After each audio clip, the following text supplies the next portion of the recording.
Avez-vous déjà remarqué que lorsqu'une femme décide de partir, l'homme qui semblait auparavant indifférent commence soudainement à ressentir son absence, presque comme si son silence criait plus fort que n'importe quel mot et. C'est précisément à ce moment-là qu'il comprend ce qu'il n'avait pas vu avant, à quel point elle était rare. Quand vous devenez indisponible, quelque chose change dans la dynamique. La personne qui se sentait auparavant en contrôle commence à ressentir le vide de votre absence. Il essaye de comprendre ce qui s'est passé, il revoit les anciennes conversations, il cherche des signes. Mais ce qu'il ne comprend pas, c'est que ce qui l'attache à vous maintenant n'est pas l'amour, mais le miroir que vous êtes devenu. Parce que quand une femme évolue, mûrit et quitte le jeu, elle cesse d'être une cible et devient une énigme. Et c'est précisément le mystère qui meut l'inconscient masculin. C'est ce que Carl Jung appelait la projection. L'homme commence à voir en vous tout ce qu'il n'a pas encore trouvé en lui-même. Donc si vous êtes devenu indisponible, ce n'est pas de l'orgueil, c'est de la connaissance de soi. Et c'est pourquoi il ne peut pas vous oublier. L'homme qui fait preuve d'ignorance, de détachement, ou semble ne pas apprécier la présence féminine, n'est en réalité pas en paix avec lui-même. Il est dans le déni de sa propre vulnérabilité, de sa propre peur, de se rendre, de son propre désir d'une connexion authentique. Quand vous partez, ce n'est pas seulement vous qui lui manquez, mais aussi la partie de lui-même qui se révélait quand vous étiez là. Parce que toute relation est un miroir. Avant de plonger dans les aspects mystérieux de la psychologie de Jung, je vous invite à vous abonner à la chaîne si ce n'est pas encore fait. Chaque vidéo ici n'est pas seulement une information, mais un véritable voyage à la découverte de soi pour apprendre à reconnaître son ombre intérieure et développer une compréhension profonde de vous-même. Si vous souhaitez m'accompagner dans ce voyage, appuyez sur le bouton d'abonnement dès maintenant. Et si vous trouvez ce sujet utile, commentez-en. Si vous ne vous sentez pas encore connecté, appuyez simplement sur 0.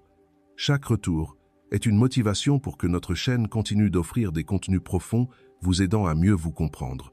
Commençons. Carl Jung disait que ce qui nous irrite chez les autres peut nous amener à une compréhension de nous-mêmes. De la même manière, ce qui nous charme, nous attire ou nous tourmente chez quelqu'un révèle un contenu inconscient qui n'a pas encore été intégré. C'est pourquoi votre départ le déstabilise. Vous étiez sans le savoir le miroir de ces aspects de lui qu'il n'avait pas encore réussi à comprendre. Quand vous décidez de partir, il ne perd pas seulement une femme, il perd le reflet qui l'aidait à se voir. Et c'est de là que commence le conflit. L'homme qui se sentait auparavant en contrôle est maintenant confronté au vide. Et le vide est l'un des plus grands défis pour la psyché masculine. On lui a appris à combler le silence avec des distractions, des réalisations, des promesses de succès. Mais quand une femme consciente s'en va, le silence qu'elle laisse est trop profond pour être ignoré. Ce silence le confronte à lui-même, à ses insécurités, à ses manques, à ses besoins, et surtout à la peur de la perte. Jung disait que la rencontre de deux personnalités est comme le contact de deux substances chimiques. S'il y a une réaction, les deux personnalités sont transformées. Et c'est ce qui se produit lorsque vous devenez indisponible. Votre absence provoque une réaction psychique chez lui. Il commence à revoir les souvenirs, à ressasser les mots, à imaginer des scénarios. Mais ce n'est pas vous qu'il cherche. Il cherche le sens qu'il a perdu en vous perdant. Ce processus est inconscient mais extrêmement puissant. C'est à ce moment que la femme doit comprendre quelque chose de fondamental. Sa valeur n'est pas dans la présence, mais dans l'énergie qu'elle porte lorsqu'elle décide de se respecter. Lorsque vous cessez de courir après les réponses, de justifier les sentiments, de mendier la réciprocité, quelque chose change dans la vibration de la relation. Vous devenez l'archétype de ce qui est rare, et ce qui est rare dans le subconscient masculin éveille le désir et la révérence. Mais il y a une différence entre être rare et être indisponible. Être rare, c'est préserver son essence, ne pas se perdre dans la tentative de plaire. C'est comprendre que la véritable force féminine n'est pas de conquérir l'attention, mais de maintenir son sang-froid quand elle manque. Cet équilibre, c'est ce que Jung aurait appelé l'intégration de l'animus, le moment où la femme cesse de chercher chez l'homme la validation de sa propre force, parce qu'elle a déjà trouvé cette force en elle. Et c'est à ce stade que l'homme commence à se sentir attiré. Non pas parce que vous le provoquez, mais parce que votre énergie devient stable. Vous cessez d'être prévisible. Vous cessez de réagir émotionnellement. Et ce qui est stable attire parce que cela transmet la sécurité. Ce que l'inconscient masculin désire subconsciemment mais trouve rarement, c'est quand il comprend qu'il ne peut plus vous atteindre, que vous n'avez plus besoin de son approbation. C'est comme si le jeu s'inversait. Mais en réalité, il n'y a pas de jeu, il y a la conscience. Vous ne vous êtes pas éloigné pour manipuler, mais pour vous préserver. Et ce geste silencieux et mûr éveille en lui le souvenir de ce qu'il a perdu. À ce moment, l'homme peut réagir de deux manières. Soit il essaye de vous récupérer pour rétablir le contrôle, soit il commence un processus interne d'introspection. Et cette deuxième réaction est rare, mais c'est là que la transformation se produit car comme le disait Jung, ce à quoi nous résistons persiste. Tant qu'il résistera à regarder en lui-même, il restera attaché au besoin de contrôler. Mais quand il commence à se demander « Pourquoi ne peut-il pas oublier quelque chose à l'intérieur de lui » commence à guérir. Et c'est là que de nombreuses femmes confondent la signification du retrait. Il ne s'agit pas de créer une rareté artificielle ou une indifférence pour provoquer l'autre. L'éloignement véritable naît lorsque vous comprenez enfin votre valeur, lorsque votre amour cesse d'être mendié et n'est offert qu'à ceux qui savent le recevoir. Ce changement ne se produit pas du jour au lendemain. Il est le résultat d'un processus interne de maturation, celui-là même que Jung décrivait comme l'individuation, le chemin par lequel l'être cesse de vivre selon les attentes des autres et commence à agir guidé par sa vérité intérieure. Lorsque vous devenez indisponible par amour de vous-même, quelque chose s'aligne en vous. Votre énergie change, votre regard change, même votre silence prend un autre poids.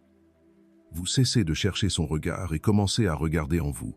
Et c'est à ce moment que son subconscient s'éveille, car l'inconscient masculin n'est pas attiré par le besoin, mais par la plénitude. C'est comme si, en vous réalignant, vous allumiez une lumière qui l'oblige à voir ses ombres. L'homme peut même essayer de l'ignorer. Il peut fréquenter d'autres personnes, chercher des distractions, se plonger dans le travail, mais rien n'efface le souvenir de l'énergie que vous représentiez. Jung disait que nous ne nous souvenons pas des personnes, nous nous souvenons des sentiments, et son sentiment envers vous est lié à la façon dont il se sentait quand vous étiez là. Votre absence éveille une sorte de vide symbolique, non seulement émotionnel, mais existentiel. Il commence à se demander pourquoi elle lui manque tant, même quand il pense rationnellement qu'il en a fini. C'est à ce stade que de nombreuses femmes reculent par compassion ou par nostalgie. Mais il est important de comprendre que votre croissance intérieure ne peut être arrêtée par la culpabilité. Si vous revenez avant d'avoir terminé votre processus, tout recommencera au même endroit, et cette fois le cycle se répète avec plus de douleur. Jung disait que tant que l'inconscient ne sera pas rendu conscient, il dirigera votre vie, et vous appellerez cela le destin. Par conséquent, l'éloignement n'est pas une punition, mais une invitation pour les deux à s'éveiller. L'un pour la connaissance de soi, l'autre pour le respect.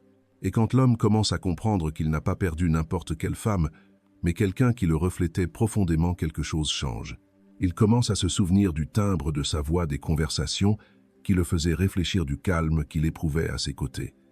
Mais ce qui l'émeut le plus, ce n'est pas la nostalgie physique. C'est le contraste entre qui il était et qui il est devenu après votre départ. C'est l'absence du reflet qui le faisait se sentir vivant. C'est pourquoi il ne peut pas vous oublier. Parce que la femme qui devient indisponible laisse une trace archétypale. Elle représente ce que Jung aurait appelé l'anima idéalisé, l'image féminine qui habite l'inconscient de l'homme et le guide vers la transformation. Vous éveillez en lui l'aspiration à la totalité, même s'il n'en comprend pas la raison rationnellement. Et cette recherche l'accompagne parfois toute sa vie. La véritable force d'une femme n'est pas d'être mémorable, mais d'être irremplaçable. Et cela se produit quand elle n'essaye rien de prouver, elle est simplement là, sereine, tranquille, complète. Quand elle devient complète, elle n'a plus besoin d'être comprise, elle a juste besoin d'être vécue. C'est à ce moment que la relation entre le masculin et le féminin cesse d'être un jeu de pouvoir et devient un miroir de croissance. Et s'il pense encore à vous, s'il ressent encore votre absence, ce n'est peu être pas seulement de la nostalgie. C'est peu être un appel pour qu'il s'éveille lui aussi, pour qu'il cesse de chercher à l'extérieur ce qui doit être guéri à l'intérieur. Par conséquent, ne vous culpabilisez jamais de vous être éloigné. Votre silence pourrait être la leçon la plus profonde qu'il ait jamais reçue. Et souvent, c'est cette absence qui lui apprend à valoriser le véritable amour, celui qui n'exige pas, ne mendie pas et ne dépend pas.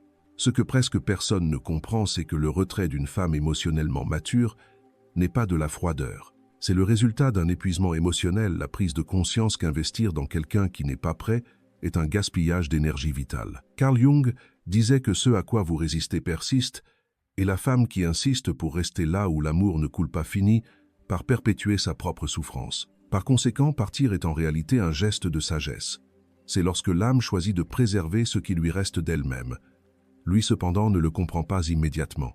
Dans sa conscience, votre absence sonne comme un rejet, mais avec le temps, le subconscient commence à travailler. Et c'est à ce moment que l'homme, sans le savoir, entame son propre processus d'individuation. le chemin même que Jung décrivait comme la rencontre avec le vrai soi. Il commence à se demander pourquoi cette femme, parmi tant d'autres, est-elle si profondément gravée dans sa mémoire? Pourquoi son sourire, son calme, son regard continuait-il de résonner même quand il essaye de se convaincre qu'il est passé à autre chose?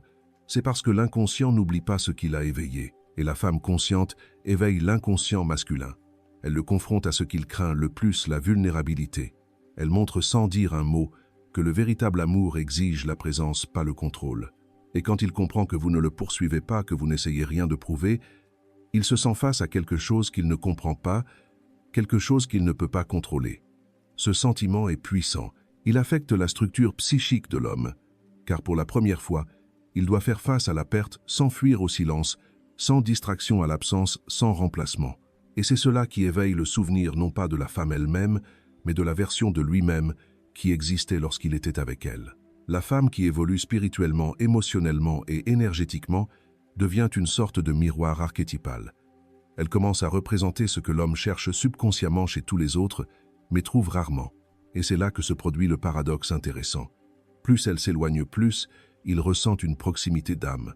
Plus elle s'élève, plus il ressent le poids de la distance, car la véritable connexion ne se brise pas avec le temps. Elle change simplement de plan. Elle cesse d'être physique et devient symbolique. Son esprit, sans le savoir, commence à revenir vers vous dans les moments de silence, les nuits blanches, les souvenirs que son propre subconscient évoque pour l'obliger à regarder en lui-même. Vous d'autre part commencez à comprendre que vous n'avez plus besoin de vous battre pour être mémorable, car la femme qui a besoin d'être mémorable est toujours attachée au besoin de validation. Mais la femme qui devient inoubliable est celle qui a trouvé en elle ce que l'autre n'a pas pu offrir. Elle n'a pas besoin de prouver sa valeur, elle l'incarne, et cela change tout. La façon dont elle parle, comment elle se comporte, comment elle se positionne dans le monde. Elle n'exige pas l'attention, mais elle commande le respect. Elle n'a pas besoin d'être désirée car elle est déjà pleine. Jung disait que l'on ne devient pas éclairé en imaginant des figures de lumière, mais en rendant l'obscurité consciente. C'est ce que fait cette femme. Elle plonge dans ses ombres, comprend les schémas, et ce faisant se libère du cycle. Elle cesse d'être un miroir pour l'autre et devient le reflet de sa propre conscience. Pendant ce temps, il continue d'essayer de combler le vide qu'elle a laissé. Il cherche des distractions, des relations éphémères, essaie de rétablir le contrôle, mais quelque chose en lui reste agité, car aucune autre femme ne le défie autant à grandir. Aucune autre ne touche son subconscient comme elle, et cette absence avec le temps cesse d'être une douleur et devient une leçon. Il comprend qu'il n'a pas perdu n'importe quelle femme, il a perdu l'opportunité de mûrir grâce à elle. C'est la dynamique que Jung décrivait entre les archétypes masculins et féminins, la danse entre le conscient et l'inconscient, entre le désir de liberté et le besoin de connexion. L'homme, sans le savoir, est attiré non pas par l'apparence, mais par l'énergie de la femme qui est devenue autosuffisante. Parce que l'inconscient reconnaît la totalité, et la totalité est magnétique. Et plus vous grandissez, plus il le ressent même à distance, même dans le silence.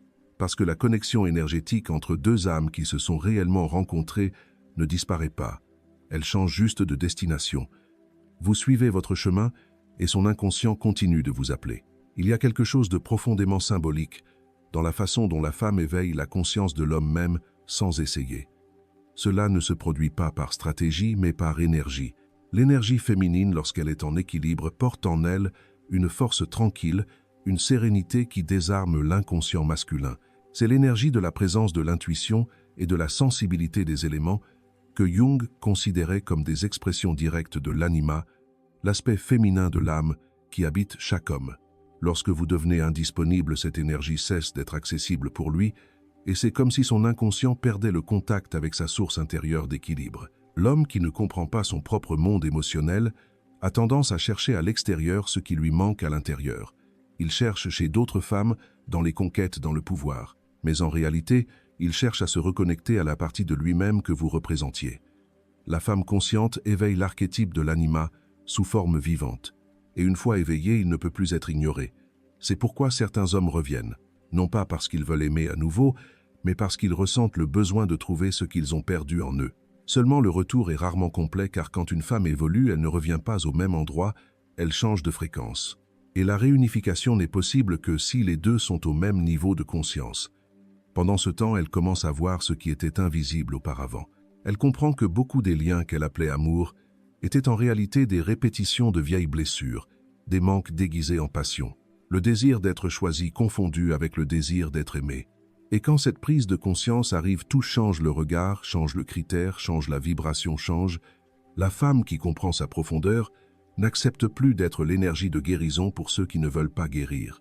Elle comprend que le véritable amour n'est pas un sacrifice, mais une réciprocité, et que personne ne peut combler le vide de quelqu'un qui ne s'est pas encore trouvé. Jung en parlait lorsqu'il affirmait que la solitude ne vient pas de l'absence de personnes autour de nous, mais de l'incapacité d'exprimer ce qui est important pour nous. La femme éveillée éprouve exactement cette solitude, non pas un manque de compagnie, mais un manque de profondeur. Et c'est dans cet état qu'elle devient mystérieuse, non pas parce qu'elle cache quelque chose, mais parce qu'elle porte un silence que l'homme ordinaire ne peut déchiffrer. Elle parle peu, observe beaucoup. Elle ressent plus profondément que les mots. Elle n'est pas impressionnée par les promesses, car elle a appris à voir les intentions. Elle ne cherche pas l'approbation, car elle a appris à s'en passer. Et ce type de présence est magnétique, car il transmet ce que l'inconscient masculin désire depuis toujours, la stabilité émotionnelle. Les hommes sont naturellement attirés par les femmes émotionnellement stables, mais peu savent comment les gérer, car se tenir devant quelqu'un qui est imperturbable ne réagit pas impulsivement, ne s'engage pas dans des jeux émotionnels. C'est comme se tenir devant un miroir qui reflète avec précision son vrai visage. Et c'est inconfortable. Jung disait que les gens feraient n'importe quoi, aussi absurde que cela puisse être, pour éviter de rencontrer leur propre âme. C'est pourquoi tant d'hommes s'éloignent de ces femmes. Non pas parce qu'ils ne les désirent pas, mais parce qu'ils ne peuvent pas supporter ce qu'elles reflètent. La femme qui a appris à se valoriser devient le miroir qui reflète la vérité. Et la vérité, pour ceux qui vivent dans l'illusion, est insupportable. Mais paradoxalement, c'est cette même vérité qui le ramène, car l'inconscient masculin cherche précisément ce que l'ego rejette. Il rejette la femme consciente, mais il rêve d'elle. Il l'évite, mais l'idéalise. Il essaye de l'oublier, mais elle reste non pas comme un souvenir, mais comme un symbole. Le symbole de celui qu'il n'a pas encore pu devenir. C'est la force archétypale de la femme indisponible. Elle représente ce qui est complet, ce qui n'a pas besoin de l'autre pour exister. Et l'homme sent intuitivement que ce n'est qu'en atteignant ce type de connexion qu'il pourra se sentir complet. Mais pour cela, il faut descendre dans ses propres ombres, affronter l'orgueil, le besoin de contrôle et la peur de la vulnérabilité, jusqu'à ce qu'il comprenne que la femme qu'il essaie d'oublier est en réalité le pont entre qui il est et qui il peut devenir. Et pendant qu'il lutte avec cela, elle avance non par mépris mais par respect pour elle-même. Parce que la femme consciente n'a pas besoin de prouver et d'attendre la compréhension. Elle vit simplement avec la légèreté de celui qui a compris que l'amour n'est pas une prison, mais une expansion. Et que parfois la plus grande preuve d'amour que l'on puisse donner à quelqu'un est de lui permettre de comprendre par lui-même la valeur de ce qu'il a perdu. Avec le temps, une chose curieuse se produit. La femme qui cherchait l'amour commence à chercher la conscience. Elle ne veut plus être choisie, elle veut être comprise. Vous ne voulez plus d'une relation qui vous distrait de la solitude, mais vous cherchez une connexion qui accompagne votre évolution. Et quand elle atteint ce point, elle cesse d'attirer le même type d'homme qu'avant, car son énergie change, et ce qui vibre à une autre fréquence ne se reconnaît plus en elle. Elle commence à comprendre que l'amour qu'elle cherchait toujours à l'extérieur était en réalité le reflet de ce qu'elle n'avait pas encore cultivé en elle. Et cette prise de conscience libère. Elle comprend que pendant des années, elle s'est connectée à des hommes qui la mettaient à l'épreuve. Non pas parce que le destin était cruel, mais parce que son âme la poussait à apprendre. Chaque rejet, chaque silence, chaque absence avait un but. Ils étaient les miroirs nécessaires pour qu'elle découvre sa propre totalité. Carl Jung décrivait ce processus comme l'intégration de l'ombre. L'ombre est tout ce que nous nions en nous, la peur de la solitude, le désir d'être désiré, la colère, de ne pas être reconnue, l'orgueil d'être excessivement forte. Et quand la femme fait face à cela, elle devient complète. Elle n'a plus besoin que quelqu'un la voie car elle est déjà visible. Elle n'a pas besoin d'être sauvée car elle a déjà appris à survivre. C'est quand l'amour cesse d'être un besoin et se transforme en choix. À ce moment, elle peut même aimer à nouveau mais différemment, sans précipitation, sans peur, sans se perdre, car elle ne cherche plus à être remplie, mais cherche à partager ce qui déborde. Et c'est une énergie rare. L'homme qui s'approche d'elle sent même s'il ne peut l'expliquer qu'il est devant quelque chose d'autre. Elle ne réagit pas comme les autres, ne rivalise pas, ne mendie pas, n'essaie pas de prouver sa valeur. Elle est juste là. Et être dans un monde où presque tout le monde court après quelque chose est le plus grand signe de force. Pendant ce temps, l'homme qui l'a perdu ressent le contraste entre sa présence et tout ce qui est venu après. Il comprend que le charme des nouvelles expériences est éphémère, que les conversations sont superficielles, que la connexion émotionnelle qui existait autrefois ne se répète pas. Il peut même essayer de rationaliser, de se dire que c'est normal, qu'aller de l'avant fait partie de la vie. Mais l'inconscient n'accepte pas les excuses. Ce qui lui manque, c'est ce qui était authentique, même si l'ego ne le reconnaît pas. Et peu à peu, son éveil commence. Pas un éveil romantique, mais psychologique. Il commence à comprendre que la femme qui l'a marqué n'était pas l'exception, elle était le miroir. Et que s'il veut revivre un tel amour, il devra d'abord devenir l'homme capable de supporter ce niveau de conscience. C'est le moment où le masculin entame son propre chemin intérieur, ce que Jung appelait la réconciliation avec l'anima, la reconnexion avec le féminin. En lui, cette partie sensible, empathique, intuitive et aimante qui a été réprimée par des siècles de conditionnement. Mais ce chemin est long. Tous ne le rencontrent pas. Beaucoup préfèrent se distraire, se convaincre que les sentiments profonds sont une faiblesse et continuer à répéter le même schéma dans de nouvelles histoires. Seulement l'inconscient n'oublie pas. Il répète jusqu'à ce que la leçon soit apprise. Par conséquent, cette femme continue de revenir à sa conscience non pas comme un souvenir romantique, mais comme le symbole de l'évolution interrompue. Elle représente celui qu'il aurait pu devenir et peut être le peut-il encore s'il a le courage de regarder en lui-même. Pendant ce temps, elle poursuit son chemin d'expansion, et cette expansion est silencieuse mais sans équivoque. Elle ne cherche plus la réciprocité, car elle comprend que la vie rend tout en son temps. Elle n'attend pas de reconnaissance car son objectif est interne. Elle vit légèrement mais profondément. Elle a appris à être sélective non par arrogance mais par conscience, car elle a compris que la paix vaut plus que la passion et la présence plus que la promesse. Cette femme autrefois blessée devient maintenant un guide, non parce qu'elle enseigne, mais parce qu'elle inspire. Elle inspire d'autres femmes à se reconnaître également, à se libérer également du besoin d'être reconnue. Et sans le savoir, elle remplit une fonction spirituelle. Elle devient ce que Jung aurait appelé le pont entre l'inconscient collectif et l'éveil individuel. Parce que chaque femme qui s'éveille aide l'inconscient collectif à guérir. Et chaque homme qui est touché par cette énergie est invité à s'éveiller même s'il résiste. L'expansion de la conscience féminine n'est pas un miracle soudain. C'est un processus lent, humain et parfois douloureux. La femme commence à comprendre que grandir spirituellement, ce n'est pas cesser de sentir, mais apprendre à sentir avec sagesse. Elle continue d'éprouver des émotions, continue de tomber amoureuse, continue de se tromper. Mais maintenant, il y a la compréhension, il y a une nouvelle façon de regarder sa propre histoire, non plus comme une victime des événements, mais comme l'auteur de son propre récit. Carl Jung disait que l'on ne devient pas éclairé en niant l'obscurité, mais en la rendant consciente. C'est ce qu'elle fait.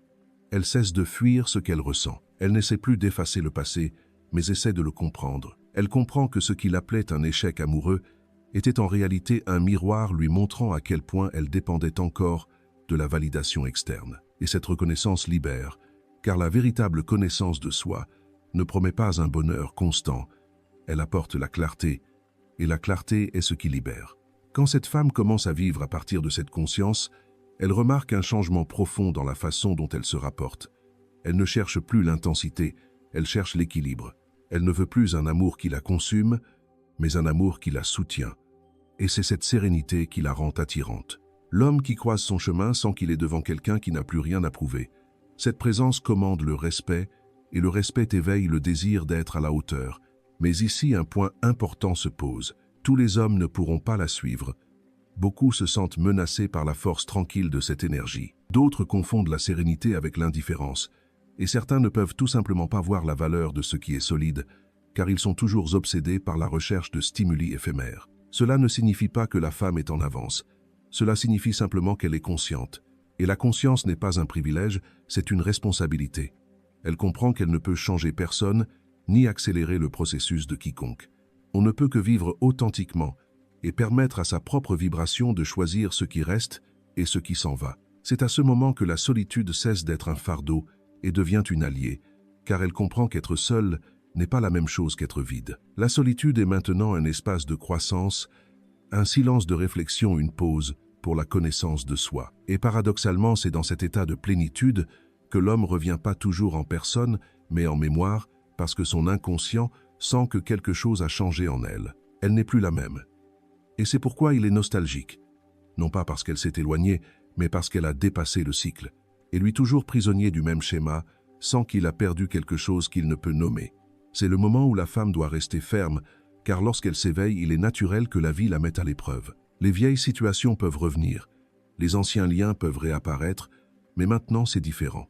Ce qui la déséquilibrait auparavant ne fait que l'instruire maintenant. Elle ne réagit plus impulsivement, car elle comprend que tout choix a un prix. Et parfois le prix de la paix est la distance. L'homme qui l'observe de loin sent la différence. Elle ne parle plus du même ton, ne manifeste plus la même anxiété, ne se perd plus en essayant d'être comprise. Elle est présente mais indisponible. Et c'est une distinction puissante, car la présence est un don conscient, l'accessibilité est parfois un don sans limite. Et quand le principe féminin apprend à distinguer ces deux choses, le principe masculin commence aussi à mûrir. Jung disait que ce que nous nions nous soumet, ce que nous acceptons nous transforme. Quand une femme s'accepte telle qu'elle est avec sa lumière, et son ombre sa force et sa fragilité, elle devient transformatrice sans avoir besoin de changer qui que ce soit. Son énergie propre modifie l'environnement. Et l'homme qui vit avec une telle femme, s'il est prêt, se sent également appelé à se développer. Non pas parce qu'elle l'exige, mais parce qu'elle l'inspire. Sa conscience le défie de regarder ses propres blessures, sa fierté, sa peur de sentir. Et c'est le moment le plus délicat de toute la dynamique, car le principe masculin, lorsqu'il n'est pas prêt à sentir, a tendance à se retirer de tout ce qui le confronte. Mais tôt ou tard, l'absence de cette femme devient le miroir le plus inconfortable et le plus révélateur. Ainsi, sans dire un mot, sans promesse, sans effort, elle remplit un rôle profond. Le rôle de l'éveil. Un éveil non mystique, mais humain. Un appel silencieux pour que l'autre devienne également entier. Elle ne le sauve pas, ne le poursuit pas, ne le convainc pas. Par sa simple présence, elle montre qu'il existe un autre chemin, le chemin de la conscience. Le chemin de l'homme, après le choc de l'absence de cette femme, commence presque toujours par l'inconfort. Elle lui manque, mais il ne sait pas exactement pourquoi. Il essaie de combler le vide par des distractions d'autres personnes, le travail, n'importe quoi pourvu qu'il ne reste pas seul avec lui-même. Mais il y a quelque chose qui revient avec insistance, le silence qu'elle a laissé. Ce silence est symbolique. Il représente l'appel de l'inconscient. C'est une voix intérieure qui demande à être entendue, ce que Jung appelait le processus d'individuation. Le chemin de l'homme vers l'intégralité, vers la réconciliation avec ce qui a été rejeté en lui. Au début, il résiste. La société lui a appris à être fort, à cacher sa douleur, à garder le contrôle. Mais avec le temps, cette résistance devient un fardeau. Son absence n'est pas seulement un manque, c'est le reflet d'une partie réprimée de lui-même. Et peu à peu, il comprend que ce n'est pas seulement la femme qui lui manque, mais aussi cette version de lui-même qui existait à ses côtés, car elle le forçait à ressentir ce que l'ego ne comprenait pas, mais que le subconscient reconnaissait la possibilité d'être entier. C'est le moment où l'homme commence même involontairement sa propre immersion intérieure. Il commence à observer ses schémas. Pourquoi se retire-t-il de ceux qui l'acceptent? Pourquoi craint-il la confiance? Pourquoi ressent-il le besoin de contrôler? Et chaque réponse le mène à cette partie de lui-même qu'il a niée. Jung disait que ce à quoi nous ne faisons pas face en nous-mêmes, nous le rencontrons finalement sous la forme du destin. Exactement. Beaucoup d'hommes répètent inconsciemment les mêmes histoires parce qu'ils n'ont pas encore fait face à leur propre ombre. L'ombre masculine porte la peur de la vulnérabilité, la fierté blessée, la difficulté à gérer les émotions.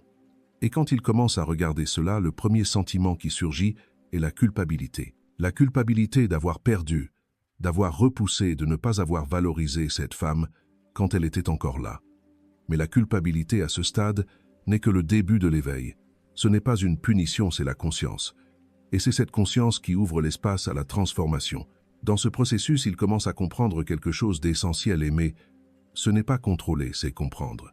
Il comprend qu'il a essayé d'aimer à travers la possession, la peur, la vanité, et qu'en faisant cela, il a perdu l'essence de ce qu'il cherchait. Sa présence désormais absente devient le symbole de ce qu'il doit développer: l'empathie, la capacité d'écouter, la profondeur. Il ne s'agit pas de revenir en arrière, mais d'intégrer ce que le passé a révélé. C'est cela la véritable guérison, quand le souvenir cesse d'être une blessure pour devenir une sagesse. Au fur et à mesure que l'homme mûrit sur ce chemin, les principes féminins et masculins commencent à trouver un équilibre en lui. Il cesse de voir la femme comme une figure idéalisée ou une menace. Il commence à la percevoir comme une force complémentaire, non pas comme quelque chose à conquérir, mais comme quelque chose à respecter. Et ce changement est profond, car il modifie toute sa manière d'interagir. Il ne cherche plus l'amour comme un moyen de sauvetage, mais comme un miroir conscient. L'amour cesse d'être un champ de bataille pour devenir un champ de croissance. La femme, de son côté, ne porte plus la blessure du rejet. Elle observe cette transformation de loin, ne sachant peu, être pas qu'elle est en quelque sorte devenue le déclencheur de son commencement, mais il n'y a pas de fierté dans son cœur, seulement de la compréhension. Elle reconnaît que chaque être s'éveille à son propre rythme et qu'elle ne doit accélérer le processus de personne.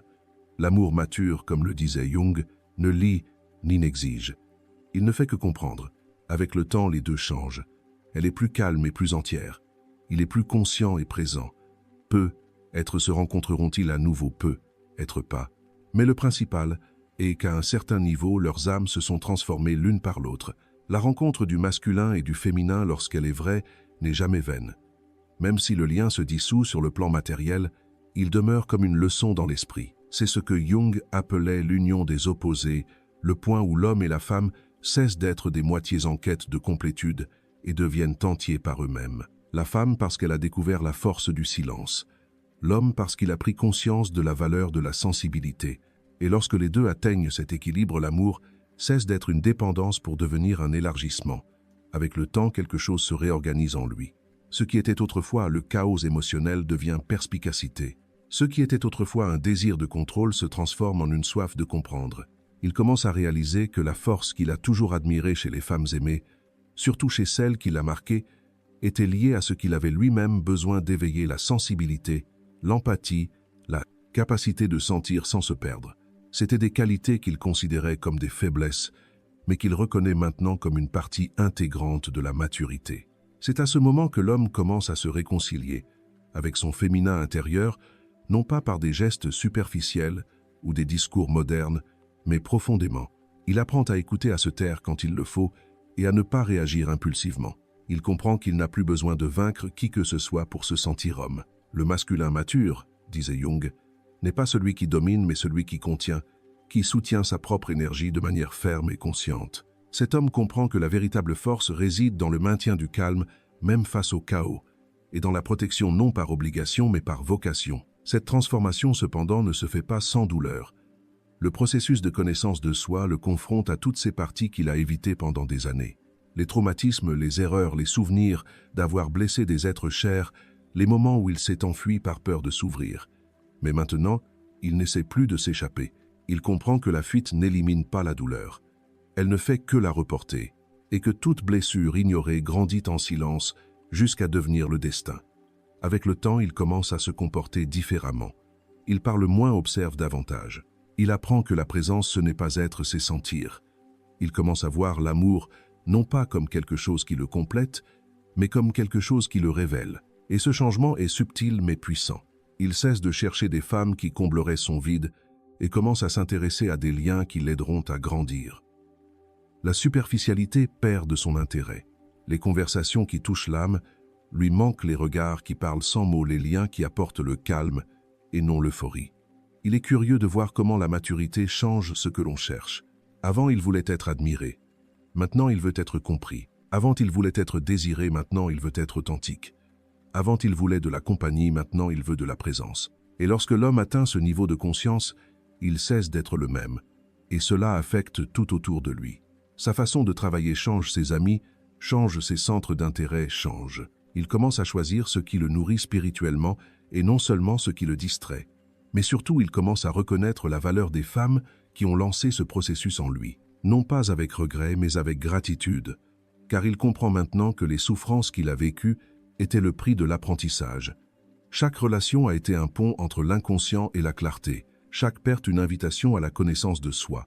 Et cette femme qui un jour l'a fait se sentir insignifiant l'a, en fait, aidé à grandir. Jung disait que personne ne devient entier sans avoir affronté le féminin en soi, et c'est ce qui se passe ici. Lorsque l'homme accepte sa féminité, sa sensibilité, son intuition, sa vulnérabilité, il devient plus humain, plus profond, plus authentique. L'amour cesse d'être un champ de bataille pour devenir un champ de réflexion. Les relations entre l'homme et la femme à ce nouveau niveau de conscience cessent d'être une question de pouvoir pour devenir une question de vérité. Et c'est dans cette vérité que naît la connexion réelle. Une connexion qui n'exige pas de promesses, qui ne se nourrit pas de la peur, qui ne dépend pas de la présence physique. C'est une rencontre d'âmes qui ont appris à marcher seules, mais qui choisissent consciemment de marcher côte à côte. L'amour mature n'est pas un contrat, c'est un reflet. Le reflet de ce que chacun a déjà construit en soi. Et l'homme qui a un jour perdu, une femme consciente commence à comprendre cela de manière presque spirituelle. Il comprend que l'amour n'est pas possession mais miroir, et que s'il veut revivre quelque chose d'authentique, il devra être lui aussi un miroir pur, sans distorsion, sans projection, sans peur.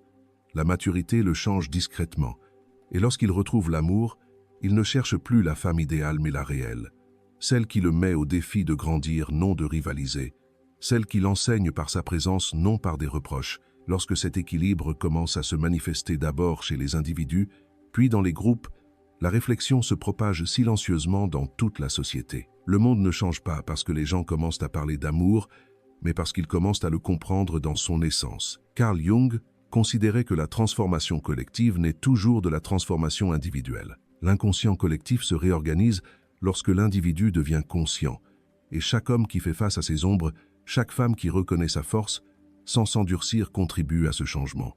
Nous avons vécu pendant des siècles dans un déséquilibre entre le masculin et le féminin.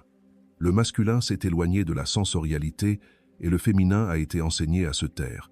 Les hommes ont confondu la fermeté avec la rigidité et les femmes l'amour avec la soumission. Mais à mesure que la conscience s'éveille, ces rôles commencent à s'effondrer, non pas parce que l'un doit remplacer l'autre, mais parce que les deux commencent à se réconcilier. La femme qui devient entière cesse de se battre avec l'homme. Elle comprend que la lutte est intérieure et non extérieure. Elle ne veut pas prouver qu'elle est plus forte. Elle veut être authentique. Elle ne cherche pas le pouvoir sur lui, mais le pouvoir sur elle-même. Et une telle présence change l'atmosphère dans laquelle elle se trouve. Les enfants le sentent, les collègues le sentent, même les étrangers le sentent. Parce que l'énergie de ceux qui sont en paix avec leur féminité a une autre pureté ferme, mais légère, profonde, mais calme. L'homme qui s'éveille, au contraire, cesse de voir la femme comme une menace. Il comprend que le vrai masculin n'est pas oppressif, mais protecteur. Ce n'est pas la domination, c'est le guide.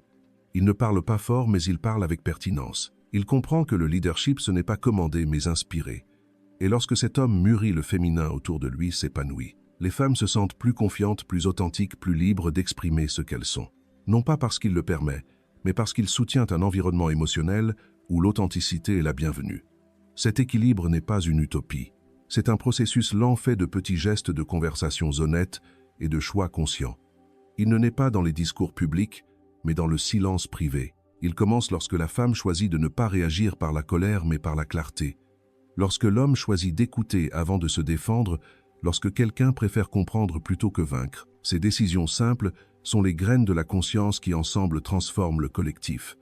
Et dans ce nouveau scénario, les relations cessent d'être une arène de conflit pour devenir des laboratoires de croissance. L'attirance n'est pas seulement basée sur l'apparence ou le désir, mais sur la compatibilité des objectifs.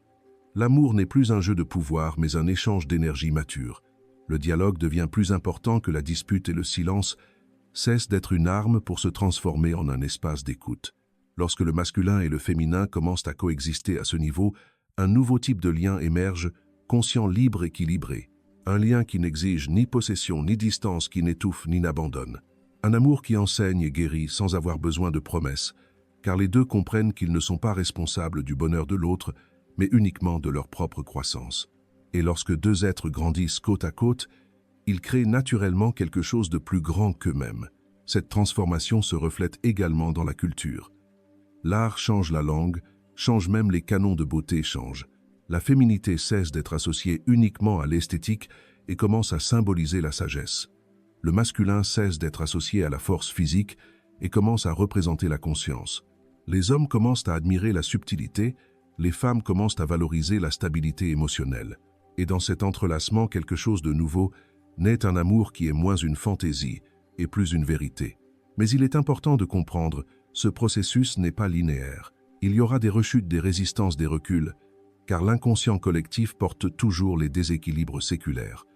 L'ombre culturelle ne disparaît pas d'une génération à l'autre. Elle se dissout à mesure que les individus y font face en eux-mêmes. Par conséquent, chaque relation consciente est une petite révolution. Chaque personne qui choisit l'empathie au lieu de la fierté, le dialogue au lieu de l'imposition contribue à la guérison d'une blessure ancienne. Cette guérison n'est pas romantique, elle est profonde. Elle exige de la patience, du courage et de la responsabilité émotionnelle. Mais le résultat est réel. Une société où les hommes et les femmes ne rivalisent pas mais se complètent, où le féminin n'est plus jugé pour ses sentiments et le masculin n'a plus honte de ses émotions, où l'amour n'est pas une monnaie, d'échange mais l'expression de la présence. Lorsque le masculin et le féminin commencent à s'équilibrer à l'intérieur de l'être, quelque chose se réorganise également sur le plan spirituel. Non pas dans le sens religieux, mais dans le sens le plus profond du terme. L'esprit comme centre, comme conscience vivante, qui observe, sent et apprend. Jung considérait la psyché humaine comme un pont entre le monde matériel et le monde symbolique. Pour lui, l'esprit n'était pas une idée lointaine, mais l'intégralité de la conscience lorsque l'ego cesse d'être le seul commandant. Et c'est ce qui commence à se produire lorsque l'homme intègre ses pôles intérieurs. Il cesse d'être l'otage de l'impulsion de la peur du contrôle et commence à vivre avec un but. Le féminin éveillé apporte l'intuition, la capacité d'écouter et de se donner. Le masculin équilibré apporte la direction, la clarté et la perspicacité. Lorsque ces forces s'unissent, l'homme cesse d'agir uniquement par réaction et commence à agir par intention. Elle ne vit pas pour être acceptée, mais pour exprimer ce qui est vrai. Et c'est alors qu'émerge ce que Jung appelait le symbole vivant. Le moment où l'être incarne quelque chose de plus grand que sa propre personnalité. Chaque action, chaque choix acquiert du poids de la cohérence de la présence. La femme qui atteint ce point n'a plus besoin de se cacher derrière des discours d'autonomisation ou de se défendre contre les vieilles étiquettes. Elle vit simplement naturellement ce qui lui semblait autrefois lointain, l'harmonie entre la force et la tendresse, entre l'indépendance et l'attachement. L'homme qui atteint la même étape n'a plus besoin de prouver sa masculinité par le pouvoir ou le contrôle. Il se sent entier, il est donc capable de partager le pouvoir et non de se battre pour lui. Les deux comprennent que la maturité spirituelle est un équilibre non pas entre la lumière et l'ombre, mais entre l'acceptation et la responsabilité. Lorsque l'être trouve ce centre, la vie prend un autre rythme. Les décisions ne sont pas prises à la hâte, les sentiments ne deviennent pas une prison, et le temps commence à être perçu différemment. Moins d'anxiété et plus de présence. L'accent n'est plus mis sur comment l'autre me voit, mais sur qui je deviens. Le but cesse d'être le succès pour devenir la cohérence. Ce changement est imperceptible, mais il change tout. Et le plus intéressant, c'est que cela ne libère personne de la douleur. La femme consciente pleure toujours. L'homme mature se sent toujours vulnérable. Mais maintenant, ils savent quoi faire de leurs sentiments. Au lieu de fuir, ils observent. Au lieu de blâmer, ils apprennent. La douleur devient un professeur et non un ennemi. Et chaque perte commence à être considérée comme faisant partie du chemin et non comme une injustice. La spiritualité qui naît de cet état est pratique non idéalisée. Elle ne se manifeste pas dans les dogmes, mais dans les actions. Elle se manifeste dans la manière dont la personne parle, travaille, interagit. C'est la patience face au chaos, le calme au milieu des conflits, la compassion face à l'ignorance. C'est le moment où la conscience individuelle commence à rayonner quelque chose dans le collectif. Maintenant, il ne s'agit plus seulement de moi et l'autre, mais de nous et le tout. Lorsque l'homme et la femme atteignent ce niveau de conscience, même s'ils ne se rencontrent jamais, les deux contribuent à élever la vibration de l'inconscient collectif. Ils deviennent des exemples vivants de l'équilibre même, sans vouloir enseigner. Leur présence éduque déjà.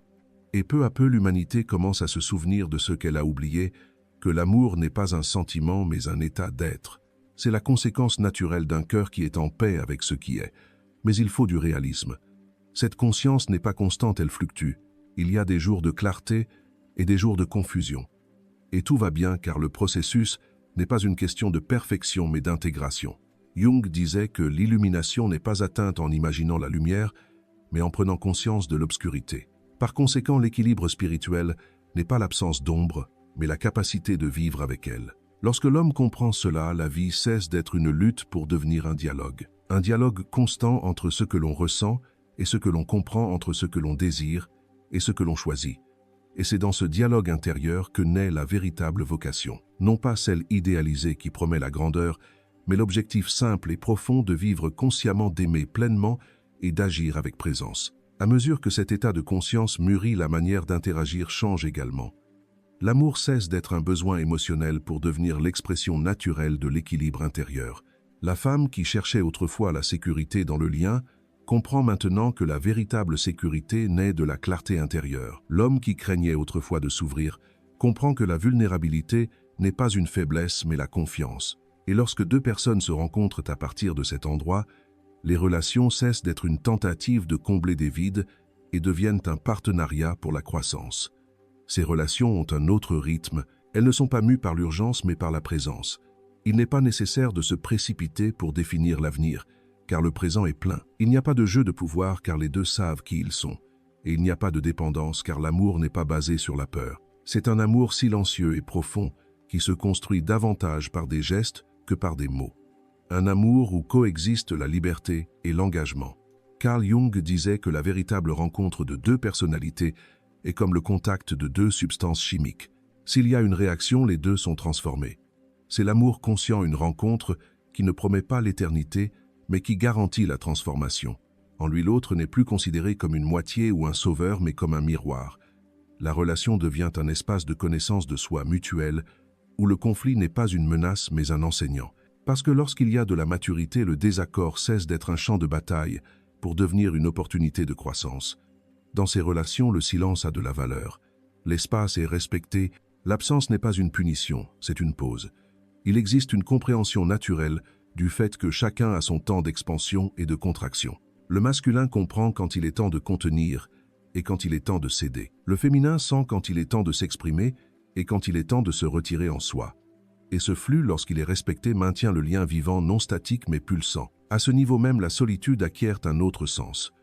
Elle n'est plus un vide à combler, mais un territoire sacré. C'est l'espace où l'âme se ressource, où la conscience respire, où le respect de soi est renforcé. La solitude cesse d'être synonyme d'abandon pour devenir un signe de présence. La femme apprend à valoriser son propre silence. L'homme apprend à trouver la paix dans sa propre tranquillité. Et lorsque deux êtres en paix se rencontrent, l'amour naît non de la peur de perdre, mais de la joie de partager. La vision de Jung sur l'amour était essentiellement symbolique. Pour lui, la relation est la scène sur laquelle l'inconscient se manifeste avec le plus de force. C'est là que les miroirs se révèlent. Les projections apparaissent, l'âme se manifeste. Par conséquent, plus l'être est conscient, plus profonde devient la manière dont il aime. Elle comprend que l'amour n'est pas là pour résoudre la vie, il est là pour la révéler. Et que toute relation véritable est d'abord une relation avec son propre inconscient. Ce type d'amour ne recherche pas la certitude, mais le sens. Il n'exige pas de promesses car il sait que la présence vaut plus que n'importe quel mot. Il ne craint pas la fin car il comprend que ce qui est vécu sincèrement n'est jamais perdu, cela ne fait que changer de forme. L'amour conscient n'essaye pas d'arrêter le temps. Il le respecte. Il permet aux étapes de s'écouler sachant que chacune apporte une leçon. Il y a une reconnaissance mutuelle que rien n'est fixe, mais que tout peut être vrai tant qu'il existe, et cela change complètement la façon de regarder la vie. L'amour cesse d'être un but pour devenir un chemin. La solitude cesse d'être une menace pour devenir un enseignant. Le temps cesse d'être un ennemi pour devenir un allié. Les gens apprennent que la valeur d'un lien ne réside pas dans sa durée, mais dans la profondeur des transformations qu'il a provoquées. Lorsque l'amour est vécu de cette manière, il n'y a pas de place pour le besoin, la manipulation ou la peur. Il y a la vulnérabilité, le dialogue et le respect. Et cette forme d'amour est rare mais possible. Elle ne dépend pas de la recherche de la bonne personne, mais de devenir une personne suffisamment consciente pour vivre l'amour avec maturité. Voilà la véritable rencontre lorsque deux êtres entiers se reconnaissent non pour se compléter, mais pour grandir ensemble. Dans la vie quotidienne, cet amour conscient se manifeste discrètement, presque imperceptiblement pour ceux qui ne vivent qu'à la surface. Il réside dans la manière dont quelqu'un écoute sans interrompre, dans la patience face à la différence, dans l'attention portée aux mots. C'est le choix de ne pas réagir impulsivement, mais de comprendre ce qui se cache derrière une attitude. C'est le fait de rester calme lorsque l'autre est hors de lui, non par indifférence mais par maturité émotionnelle. L'amour mature ne fait pas de bruit, il n'a pas besoin d'être montré ou expliqué. Il se manifeste par des gestes constants, un respect sincère, une présence tranquille. Moins de dramatisation et plus de profondeur, moins de promesses et plus de cohérence. C'est le type d'amour qui se construit tous les jours, sans précipitation, sans idéalisation. Parce que celui qui aime consciemment sait que l'amour est une pratique, pas une émotion statique. Lorsque l'être atteint ce niveau, il commence à percevoir le monde différemment. Les petits événements de la vie quotidienne prennent un sens. Ce qui n'était autrefois que de la routine devient un champ d'observation de son propre esprit. La conversation difficile devient une opportunité de maîtrise de soi. Le moment de solitude devient une chance de réflexion. Même le silence du jour ordinaire prend une profondeur car l'homme cesse d'être distrait. Il est présent. Carl Jung disait que la vie la plus authentique est vécue lorsque l'inconscient est amené à la lumière. Et cet amour quotidien est exactement cela, l'inconscient vécu dans l'action. Il n'est plus nécessaire de rechercher des émotions fortes, car la vie quotidienne elle-même devient riche si elle est observée consciemment. Le travail, les relations, les défis. Tout devient partie du même processus de connaissance de soi. Une femme qui atteint cet état ne vit plus en essayant de prouver sa valeur. Elle se meut avec légèreté même face aux difficultés. Elle sait quand céder et quand s'affirmer, quand parler et quand se taire. Elle ne cherche pas la reconnaissance, mais l'authenticité.